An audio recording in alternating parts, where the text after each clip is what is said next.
안녕하세요. 대단지 아파트 상가에 미용실을 하고 있는 30대 여성입니다. 제 눈에는 이 세상에서 제일 멋진 남편과 포동포동 귀여운 딸아이랑 살고 있어요. 저는 어릴 때부터 머리 만지는 걸 좋아했어요.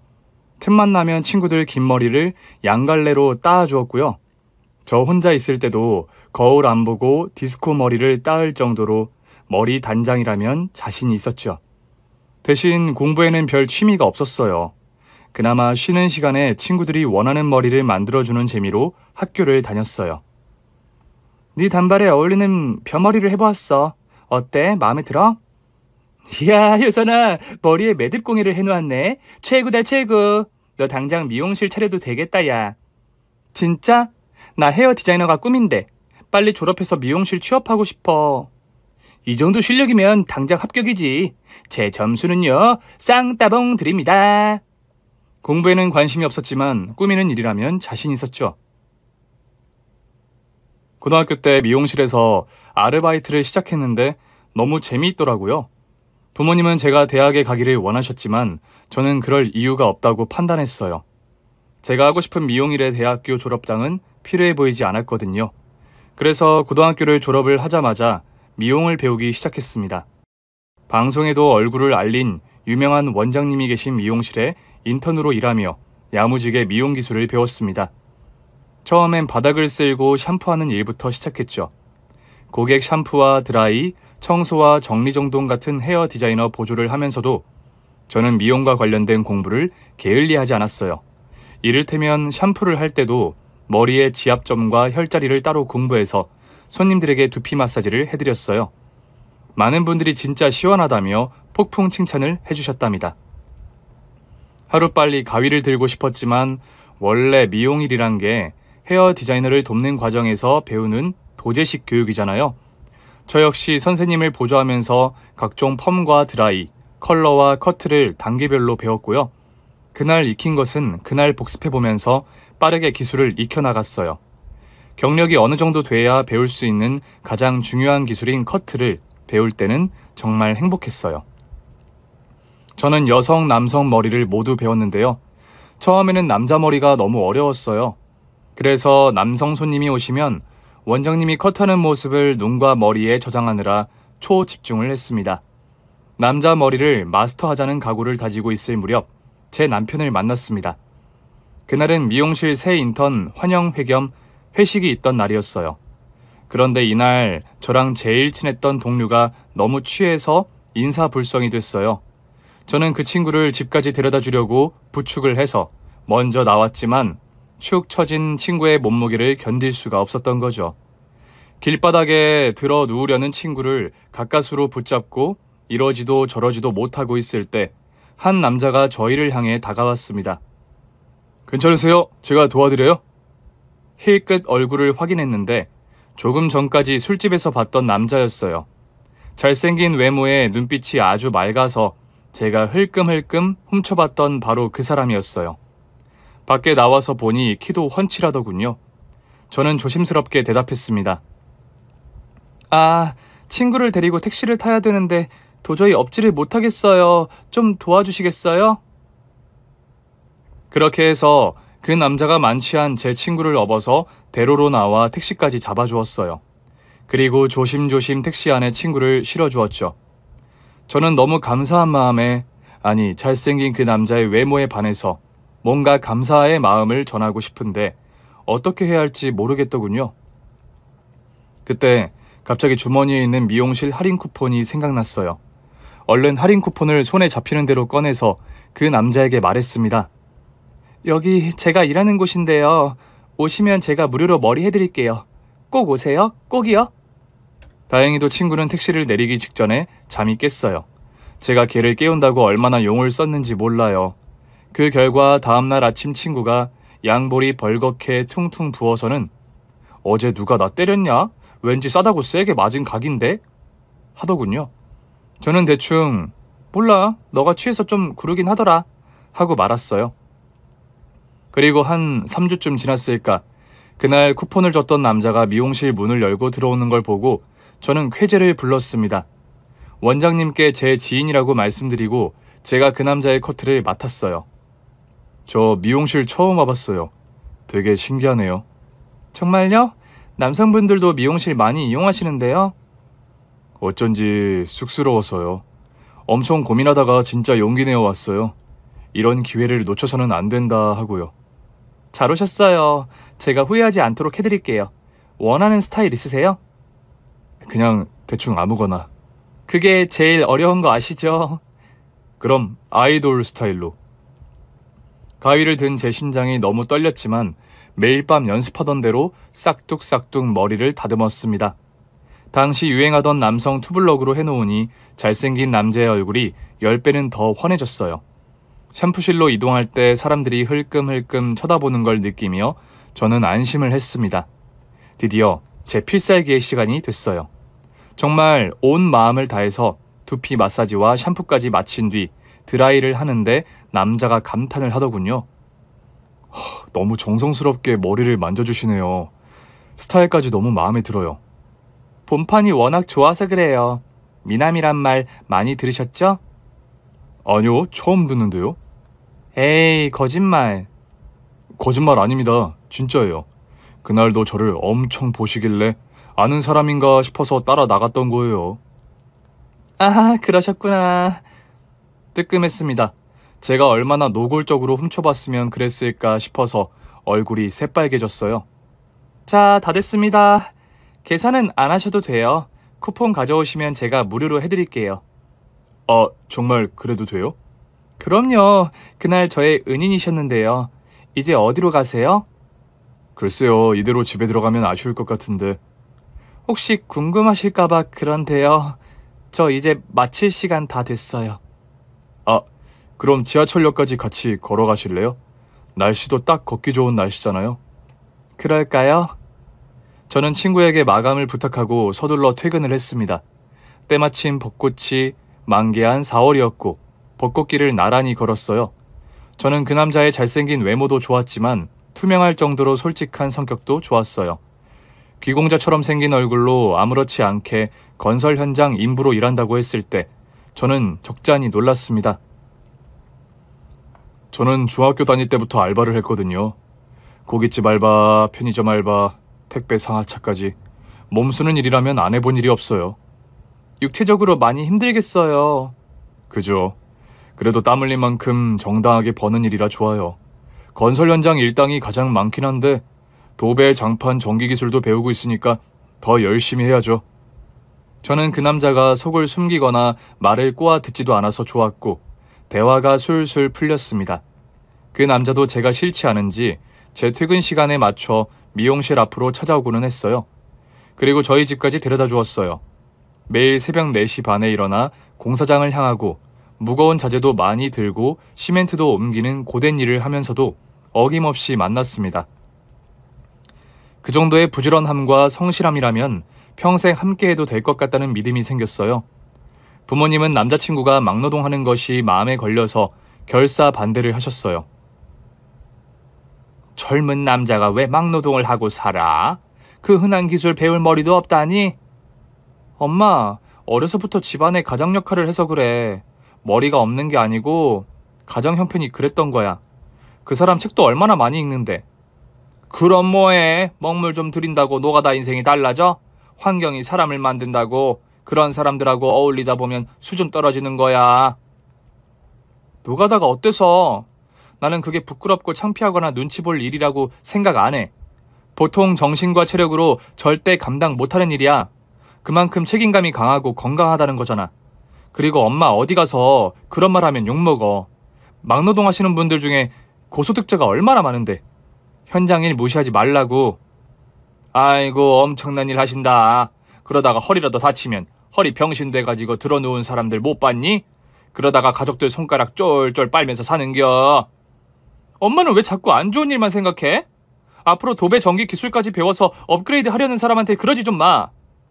모르겠다 나는. 요새 마누라 셔터맨 하려는 남자들이 많다던데 딱 끝장 날 것 같아. 미용실 셔터맨? 참나, 그것도 나쁘지 않네. 여자 능력 있고 좋지 뭐. 아유, 철없는 게 고집도 세서는. 알았다. 너 좋은 대로 하고 살으렴. 언제는 우리 말 들었니? 무슨 말을 해도 흔들리지 않고 변함없이 남자친구를 믿었고 부모님도 결국 고집을 꺾고 결혼을 승낙해 주셨어요. 사실 남편은 어릴 적 고생을 많이 한 사람이에요. 출생부터 특별했어요. 아버지가 바람을 피워 얻은 자식으로 태어나자마자 고아원에 맡겨졌대요. 그러다가 중학생이 되어서 본가에 입양이 됐는데 숨만 쉬어도 새어머니의 분풀이 대상이 되어 온갖 구박을 받으며 자랐다고 합니다. 아버지가 돌아가신 뒤로는 집안의 가장 역할까지 맡으라고 했대요. 왜냐면 위로 5살 많은 이복형이 있었는데 대학 간 형 뒷바라지 하라고요. 심지어 고등학교도 안 보내줘서 결국 각종 알바를 하면서 일당이 많은 막노동의 길로 들어섰다고 합니다. 결혼을 앞두고 저는 남편에게 맞춤 양복을 선물해 주었어요. 고된 일을 하다 보니까 장근육이 보기 좋게 붙어 있어서 뭘 입어도 오태가 잘 살았습니다. 맞춤 양복을 입혀놓으니까 연예인 뺨치게 잘생겼더라고요. 저희 부모님도 깜짝 놀라서 말을 더듬기까지 하셨어요. 소나무처럼 한결같던 남친도 막상 자기 식구들을 저에게 소개시킬 때 정말 많이 망설이고 주저하더군요. 인사드리러 갈 당시 남친의 형은 국립연구소에서 일하는 9급 공무원이었고 형수는 공부방을 하고 계셨는데 4년제 대졸자 부부의 기세가 참으로 대단하더군요. 한눈에도 남편이 이 집에서 얼마나 기 한 번 못 펴고 살았는지 알 수 있었습니다. 그래서 남편이 입은 짙은 남색 맞춤 양복이 마치 황금 갑옷처럼 느껴졌어요. 서방님, 누가 보면 은행원인 줄 알겠다. 잘 어울리네요. 근데 그걸 입고 갈 데가 없어서 어떡해요? 공사판에 입고 가긴 아깝잖아. 없긴 왜 없어? 결혼식장, 장례식장 갈 때 입으면 되지. 그쵸, 재수씨? 다들 시끄럽다. 인사 한 번 하는데 뭘 요란하게 꾸미고 왔어? 양복 한 벌 안 해줬다고 시위하는 거야, 뭐야? 가시가 돋친 시어머니 말씀에 저는 당황한 나머지 급하게 손사래를 쳤어요.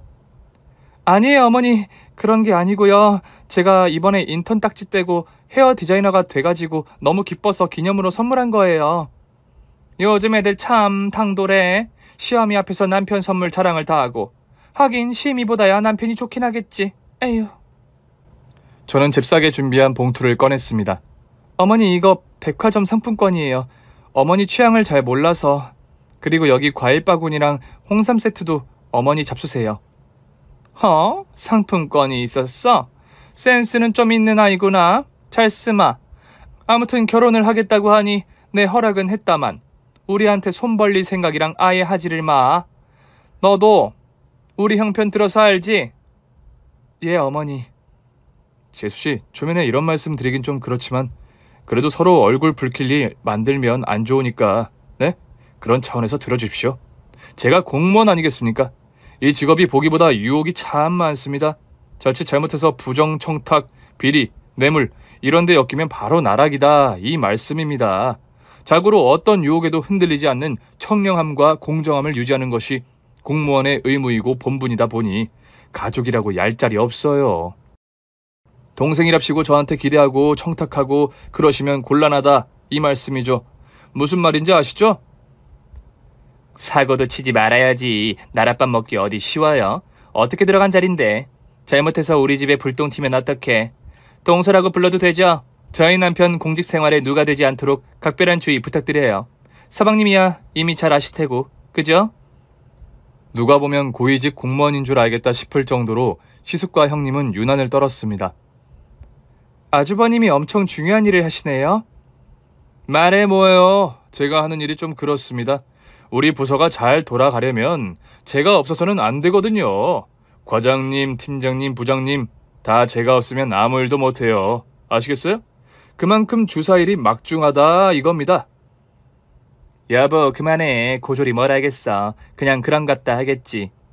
시댁 사람들 모두가 재수없고 꼴불견이었지만 입을 꾹 닫았습니다. 어차피 결혼은 저와 남편 단둘이 하는 것이고 신혼집과 살림도 둘이서 하나씩 장만해 나가기로 했으니까요. 누구에게 기댈 생각은 눈꼽만큼도 없었습니다. 이렇게 이기적이고 아나무인인 사람들 틈에서 씩씩하고 바르게 자란 남편을 더 사랑하게 됐어요.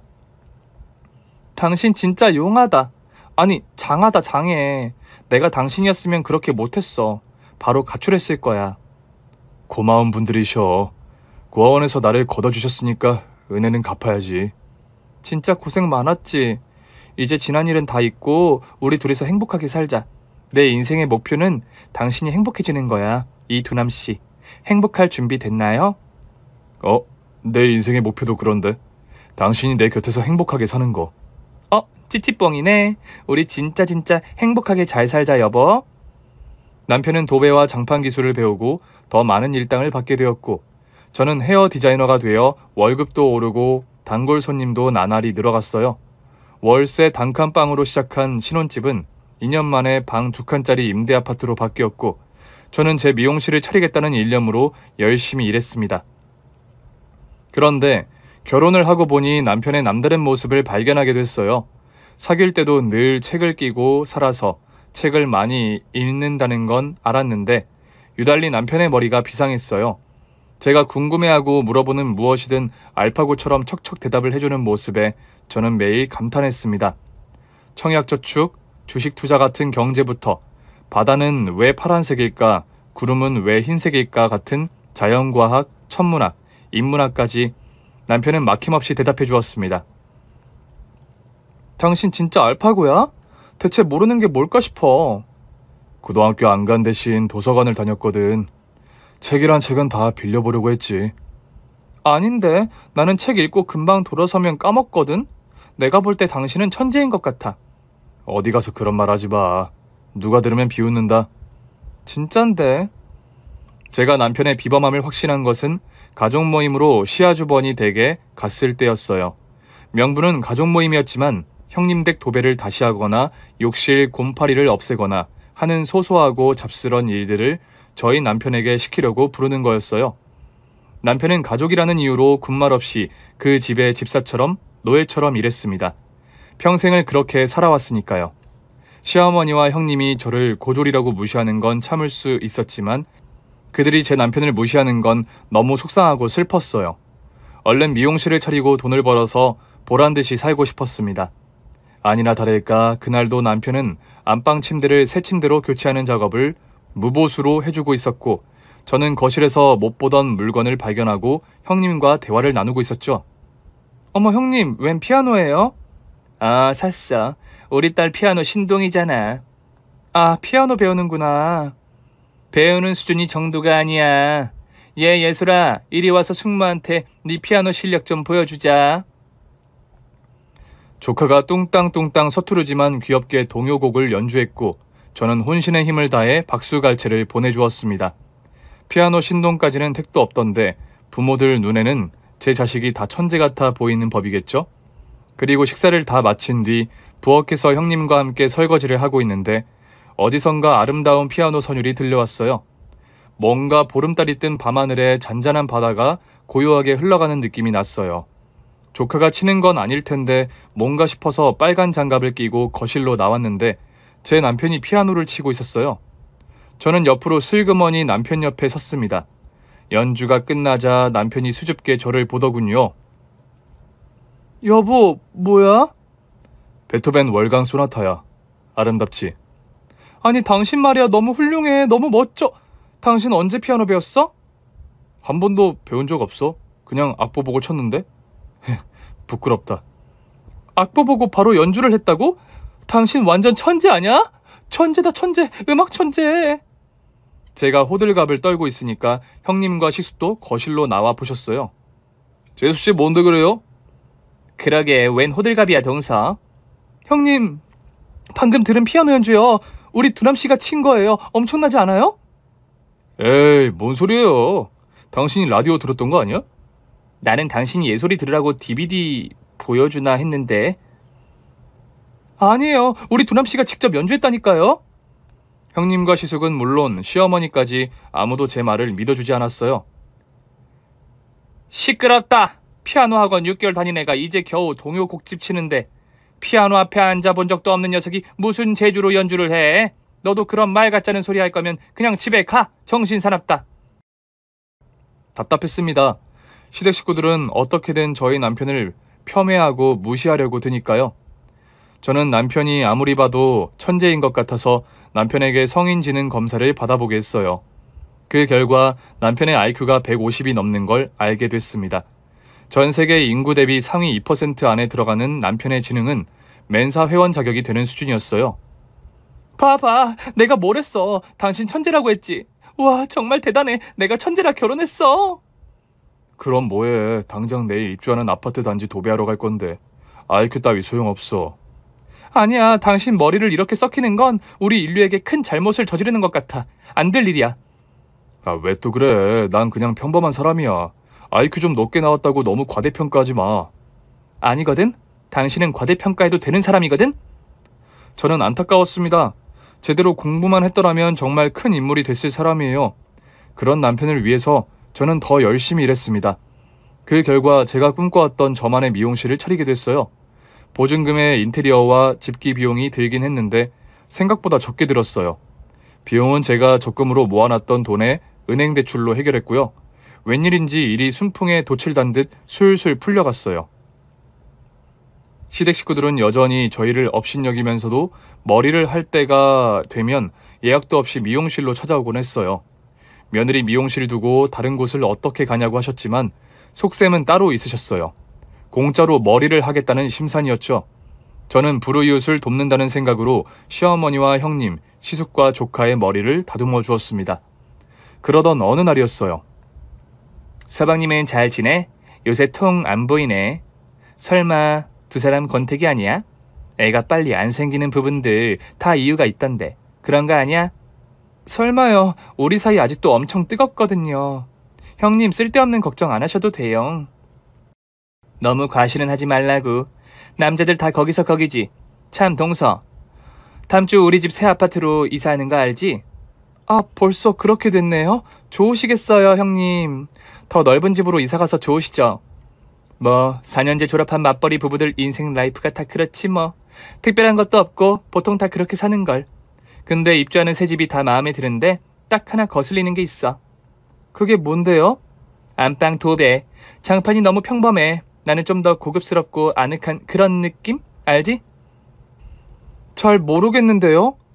동서는 몰라도 서방님은 알 거야. 그래서 서방님한테 부탁 좀 하려고. 도배하고 장판 좀 바꿔줘. 아, 남편 시간이 될지 모르겠는데 요즘 엄청 바쁘거든요. 가족 좋다는 게 뭐야. 이럴 때 재능 기부하고 점수 따는 거지. 재능 기부 엄청 많이 한 것 같은데. 뭐라고? 동서 뭐라고 했어? 아, 형님, 이야기는 해볼게요. 그래, 동서 진짜 머리 하나는 기깔나게 잘 자른다. 왕 세련된 쇼컷. 너무 맘에 들어. 어머, 동서, 나 오드리 헵번 같지 않아? 로마의 휴일에 나오는 공주님. 아, 오드리 될 뻔이겠죠, 형님. 동서 잊지 마. 다음 주야, 다음 주. 서방님 안 오시면 우리 곤란해. 그렇게 해서 남편이 입주 전에 도배와 장판을 형님이 바라는 고급 자재로 싹 바꾸어 주었고요. 이사는 당일에는 이삿짐을 날라주었어요. 여우 같은 형님이 저희 부부 그날 초대를 했거든요. 집들이도 아니고 이사하는 날 불러서는 남편에게 막노동은 일생의 장기이자 특기라는 이상한 논리로 이삿짐을 나르게 하는 거였어요. 역시 몸 쓰던 사람이 하니까 속도가 다르네요. 블루 칼라, 화이트 칼라, 자기 영역이 다 있다니까. 그래서 송충이는 솔잎을 먹고. 어머 여보, 당신이 그걸 왜 들어? 허리 다쳐. 그만둬. 서방님 뭐예요? 저거 좀 들어요, 얼른. 아, 네. 형님 주세요. 제가 들고 가겠습니다. 아우, 이 자식 꼭 내가 낑낑대야지 하지. 아이, 눈치는 밥 말아먹었는지 진짜 답답하다, 야. 그래도 몸 쓰는 데는 아주 딱이네. 고기도 먹어본 놈이 먹은 줄 안다더만. 정말 그러네. 그나마 저는 임신 초기라서 대충 부엌에서 그릇들을 싱크대에 수납하는 작업을 했는데요. 남편은 이삿짐 센터에서 나온 사람들과 함께 피아노를 운반하고 장롱을 들이밀고 침대를 이고지고 생고생을 했어요. 저는 너무 속상해서 한숨을 푹푹 쉬었어요. 틈이 날 때마다 물이며 음료수를 챙겨서 남편에게 가져다 날랐습니다. 여보, 이거 마시고 해. 고마워. 남편이 목이 말랐는지 벌컥벌컥 물이 든 컵을 다 비웠습니다. 당신이 왜 짐까지 날라? 이삿짐 센터 사람들도 있구만. 한 사람이라도 더 거들면 빨리 끝나니까. 다 끝나가. 이윽고 이삿짐이 모두 제자리를 찾았고 저희는 이사하는 날 먹는다는 짜장면을 시켜 다 같이 먹었어요. 시어머니까지 오셔서 오랜만에 온 가족이 모여 앉게 됐어요. 유난히 땀을 많이 흘리던 남편이 양해를 구하고 손을 씻으러 들어간 사이 시댁 식구들은 남편을 기다리지도 않고 먼저 짜장면을 먹기 시작했습니다. 역시 이사하는 날엔 짜장면이 국룰이지 국룰이야. 여보, 단무지 아껴 먹어. 중국집에서 하나밖에 안 와서 아껴 먹어야 한다고. 아가, 단무지 하나 가지고 옹졸하게 그러는 거 아니다. 일남아, 너 먹고 싶은 대로 먹어. 팍팍 먹으렴. 어머니는 짜장면에 단무지가 없으면 밍숭맹숭하단 말이에요. 안 그래, 동서? 저는 하나도 안 먹었어요, 형님. 단무지 하나 먹는데도 눈치가 보여서 얼른 일어나고 싶었습니다. 하지만 남편이 손을 씻고 나와서 이제야 짜장면을 쓱쓱 비비고 있는데 어서 집에 가자는 말을 꺼내지 못하고 대신 짜장면만 꾸역꾸역 먹고 있었어요. 그때였습니다. 남편이 배가 고팠는지 단 3젓가락만의 짜장면을 입으로 다 밀어넣고는 단무지 2개를 한꺼번에 집어들었어요.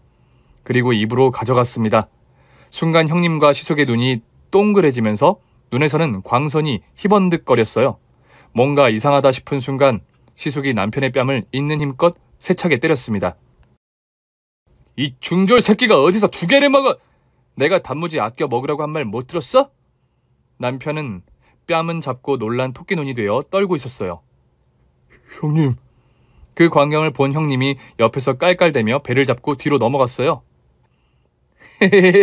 아이고 배야, 단무지는 1개씩 먹어야죠. 어딜 감히 2개를 넘봐요. 넘보기 양심도 없다. 서방님이 잘못했네. 뭐예요, 당장 무릎 꿇고 싹싹 빌어요. 싹싹. 그럼 용서해 줄게. 그치 여보? 그 순간 저도 참지 못하고 소리를 지르고 말았어요. 그만하세요. 그놈의 단무지가 뭐라고 사람 뺨을 때려요? 그것도 하루 종일 이삿짐 날라주고 허기져서 겨우 짜장면 먹고 있는 사람한테 저라면 고마워서 단무지 2개가 아니라 3개라도 더 먹으라고 하겠어요. 도대체 단무지가 뭐라고 사람을 때리냐고요? 시어머니가 버럭 소리를 쳤습니다. 시끄럽다! 아 여자가 어디서 큰 소리야. 못 배운 거 티를 꼭 내야 되겠니?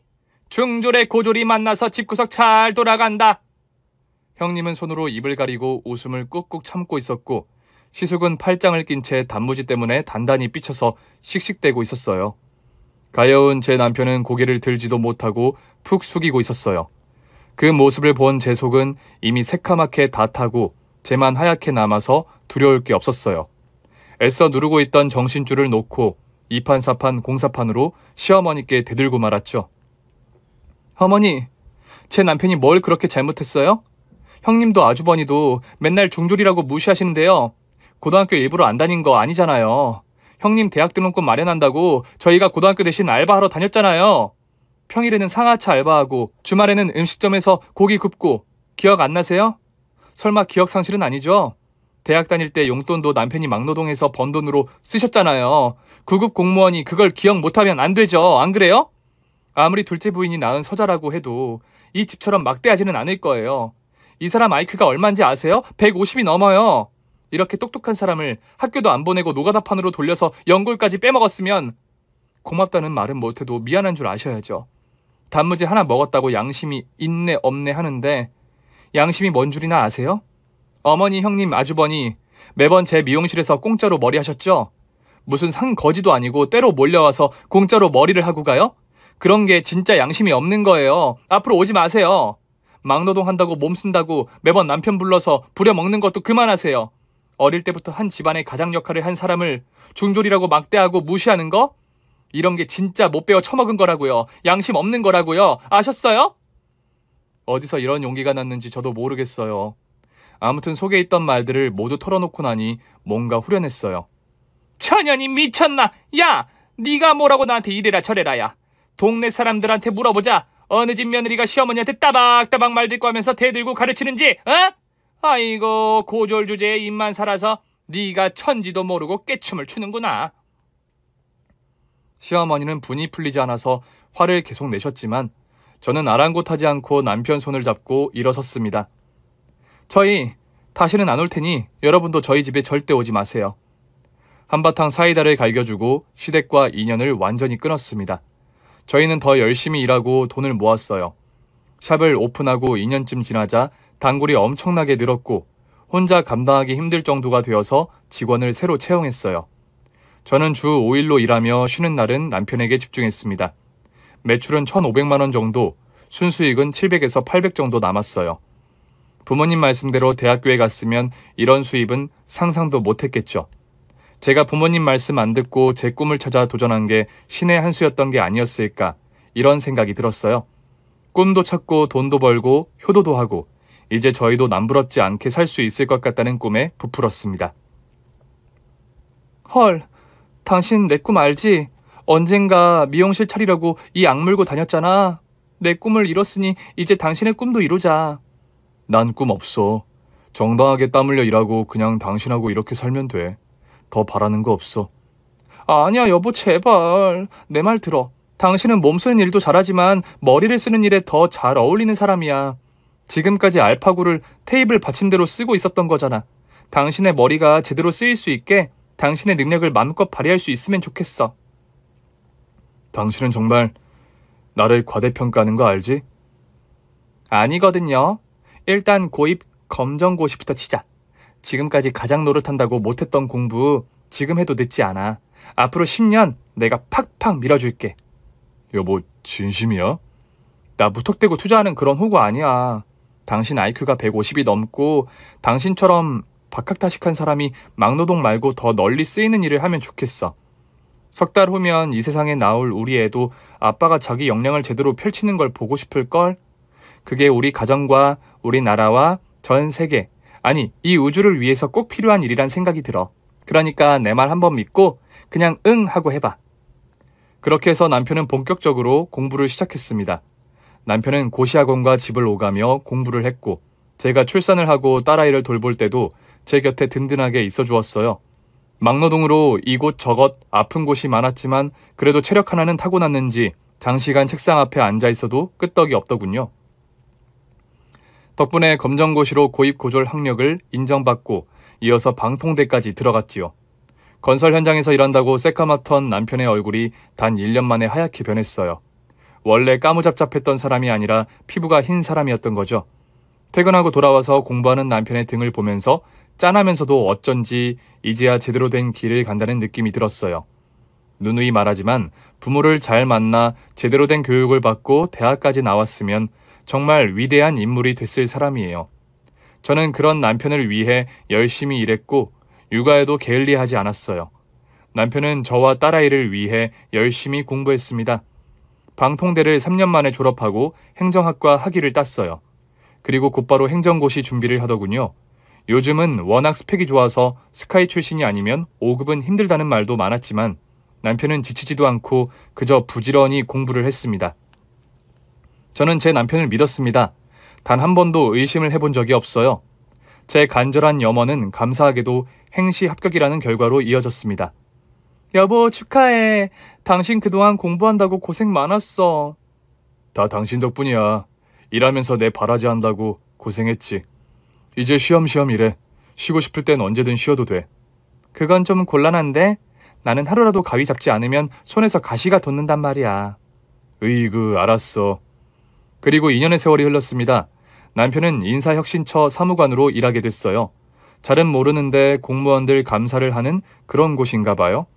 남편이 공직 생활을 잘할 수 있도록 저는 당당하게 미용실을 하면서 외조를 했어요. 그러던 어느 주말 연을 끊고 살던 시댁 식구들이 저희 집으로 찾아왔어요. 어머 형님, 어머님, 아주버니까지? 여긴 어떻게 알고... 시어머니가 냅다 몸을 들이밀고 들어오면서 신발부터 벗으셨어요. 아유, 사무관 됐다더니 뭐 별거 없네. 거실도 우리 집만 하나? 그 뒤로 아주버니와 형님까지 인사를 하는 둥 마는 둥 집안으로 쳐들어왔습니다. 재수씨 오랜만이네요. 몰라보게 예뻐지셨습니다. 병사 이거 받아. 서방님은 계시지? 서방님 저희 왔어요. 형님은 난데없이 과일 바구니를 들이밀고는 유유히 자기 집처럼 거실을 활보했습니다. 마침 딸아이를 재우고 있던 남편이 아이방에서 나왔고 모두 어색하고 뻘쭘한 가운데 거실에 모여 앉게 되었죠. 남편이 그래도 가족이라고 예의상 인사를 꾸벅 하더군요. 어머님 오셨어요? 형님, 형수님도 오랜만이네요. 그래, 세탁소집 상철이가 알려주더라. 너 사무관 됐다던데 맞니? 예, 그렇게 됐습니다. 제가 끼어들었습니다. 행시 합격한 지 2년 더 넘었어요. 저희 머리가 엄청 똑똑하잖아요.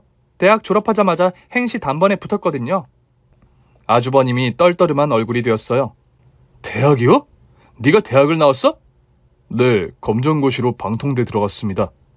형님이 콧소리를 내면서 호들갑스럽게 말했습니다. 아마 서방님 될 사람은 된다더니 그 말이 딱 맞네요. 역시 서방님 IQ가 좋았네. 동서 IQ가 몇이라고 했지? 150인데요. 다들 무슨 일로 오신 거예요? 갑자기 연락도 없이? 동서, 가족끼리 왜 이래? 자꾸 이러면 우리 섭섭하다. 그죠, 어머니? 우리가 그동안 서방님 댁 걱정 엄청 했잖아요. 그쵸? 시어머니는 뭔가 내키지 않는지 여전히 뚱한 얼굴이었습니다. 그러게, 둘째 너도 참 매장하다. 어쩜 그렇게 연락 한 번을 안 하니? 시어머니의 말에 분위기가 얼자 시숙이 애써 다른 이야기를 꺼내더군요. 두남이 아이도 벌써 6살이라며? 큰아빠 얼굴도 모르고 이래서는 안 되지. 어디 있니 내 조카?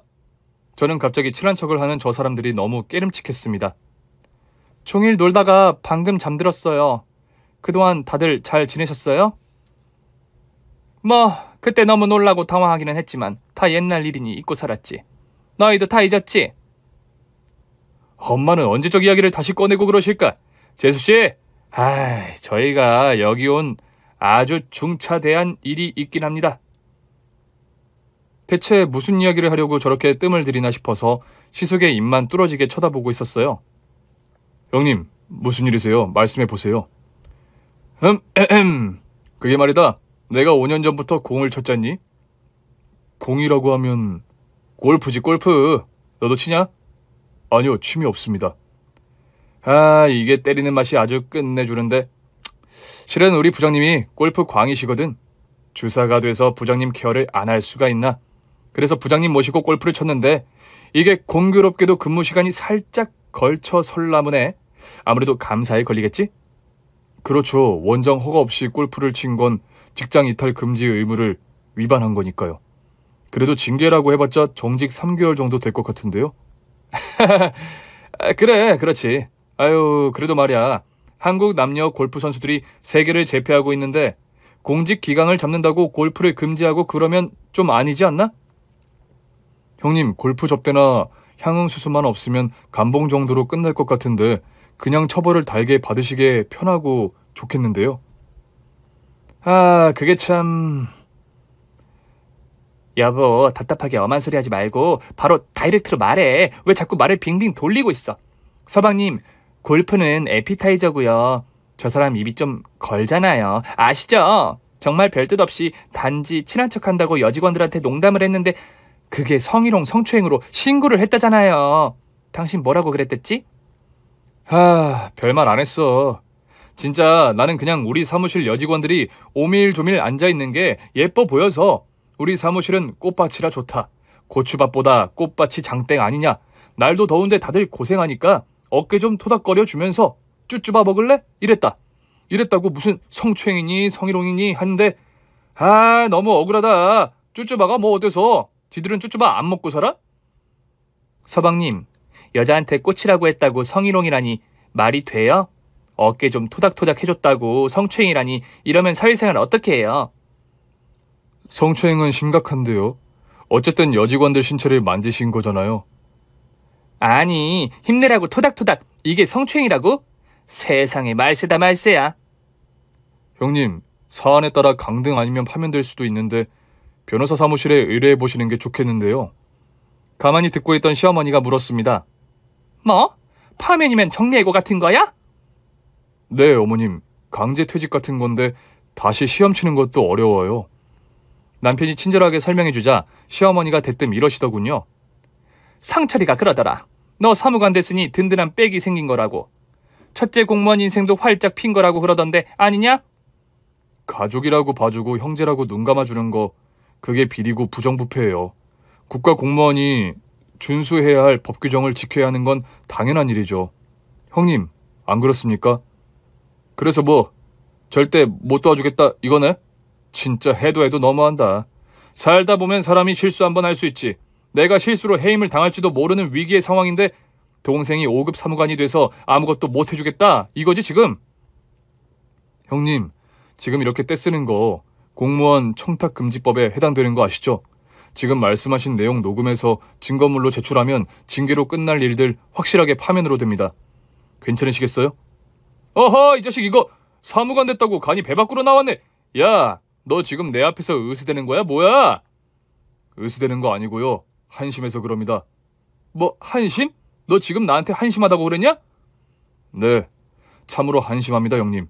형님이 구급 공무원이라고 막노동하는 동생더러 아는 체도 하지 말라고 하실 땐 언제고, 지금은 제가 사무관이라고 찾아와서 청탁을 하시니까요. 그러셨잖아요. 공무원이 지켜야 할 핵심 덕목 가운데 하나가 청렴이라고. 그렇게 신신당부하셨잖아요. 기억 안 나십니까?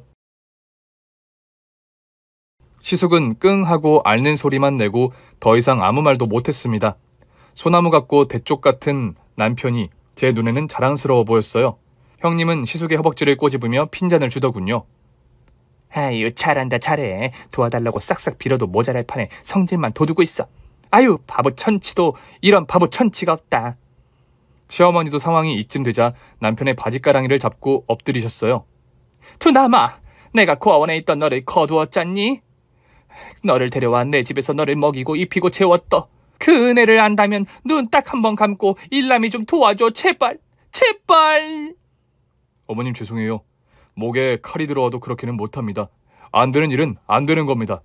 그건 형님도 잘 아실 테고, 나랏밥 먹는 공무원이라면 그런 자부심, 자긍심은 있어야 한다고 생각해요. 그리고 어머님의 은혜는 제가 중학교 때부터 착실하게 갚았습니다. 학교를 다니고 싶다는 말도, 대학에 가고 싶다는 말도 속으로 삼키고 오직 돈을 벌러 다녔잖아요. 제가 번 돈으로 어머님은 갯돈도 내시고 형님은 대학도 다니시고 결혼도 하셨잖아요. 그 정도로 했으면 어머님의 은혜 다 갚고도 남을 것 같은데 아닌가요? 제 아내 말이 맞습니다. 저를 무시하고 아들로 인정하지 않는데 굳이 가족으로 살아야 할 이유가 있을까요? 어머님과 형님이 저를 어떻게 여기고 대하는지 오늘 또 한번 잘 봤습니다. 저를 사랑으로 대하지 않는 가족이라면 저도 필요 없어요. 어머님, 형님, 잘 가십시오. 형수님, 형님과 어머님 잘 부탁드려요. 이만 다들 나가주시겠어요? 시숙은 각종 비리와 뇌물수수 등이 발각되어 파면을 당했고 요즘은 막노동으로 하루하루 먹고 산다고 하더군요. 이렇게 해서 저희는 시댁과 연을 완전히 끊고 살게 되었습니다. 한 번씩 양복을 입고 출근하는 남편을 물끄러미 쳐다볼 때가 있어요. 왜? 내 얼굴에 뭐 붙었어? 김 붙었어. 잘생김. 싱겁긴. 여보, 당신도 대단하지만 나도 대단한 것 같아. 원석을 한눈에 알아본 건 나니까. 안 그래? 그걸 이제 알았어? 난 진작부터 알았는데. 다녀올게. 주미랑 잘 놀고 있어. 과거의 선택들이 지금의 우리를 만들었습니다. 그렇다면 지금의 선택이 내일의 우리를 만들어 가겠죠? 비록 시댁과 연을 단절했지만 우린 새로운 가족을 만들고 힘차게 살아갈 생각입니다. 여러분은 지금 어떤 선택을 하고 계신가요? 지금까지 제 이야기를 들어주셔서 감사합니다. 오늘 준비한 사연은 여기까지입니다. 재미있게 들으셨다면 구독과 좋아요, 알림 설정까지 눌러주세요. 그럼 저는 다음 사연으로 찾아뵐게요. 오늘도 건강하고 행복하세요.